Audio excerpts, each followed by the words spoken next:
শাশুড়ি বলেছে এক বছরের মধ্যে পণ বাবদ 1 লাখ টাকা পৌঁছে দিতে হবে। আর মমতাকে বাড়ি থেকে বের করে দেবে।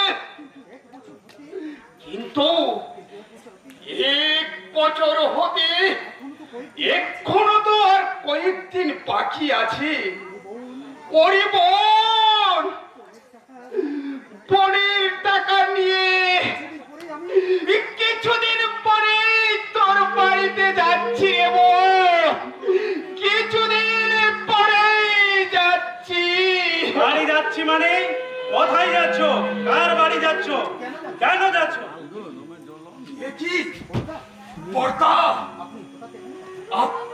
আপনি হঠাৎ এখানে? অবাক পরে হবে, তার আগে জবাব দাও, তুমি কার অনুমতিতে আমার বাড়ি থেকে পথে নেমেছো? কারো অনুমতি পাইনি বলে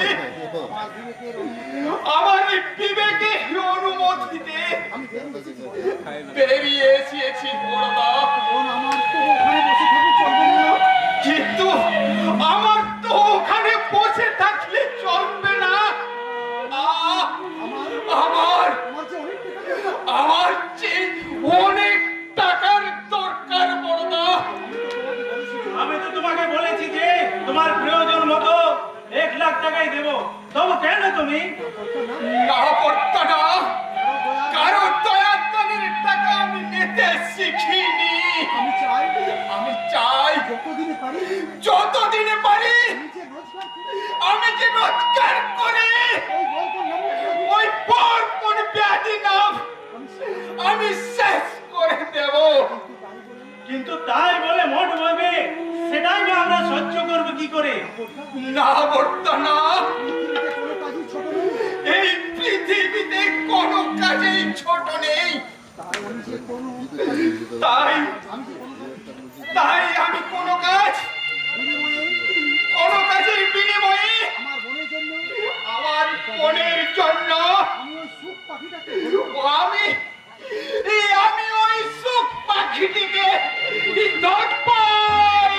ধরব।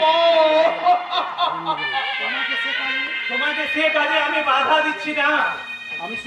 আমি শুধু বলতে চাইছি যে তুমি ওই 1 লাখ টাকাটা আমার কাছ থেকে ধার নাও, পরে তুমি যে কোনো কাজ করে টাকাটা শোধ করে দিও, তাহলে তো তোমার কোনো আপত্তি থাকতে পারে না।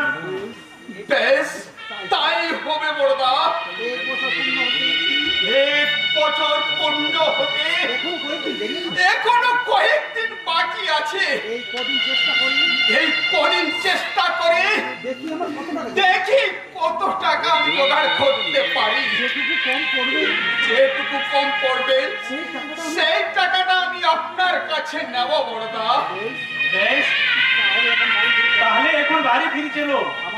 আমার চোখের সামনে তোমাকে আমি ও কাজ করতে দেব না। কিন্তু বড়দা, কোনো কিন্তু নয়। এখন যদি সচ্চাই তুমি আমার সঙ্গে যেতে না চাও, তাহলে তোমাকে আমি জোর করে তুলে নিয়ে যাব। না বড়দা, গায়ের চোর দেখাতে হবে না। চলো চলো চলো।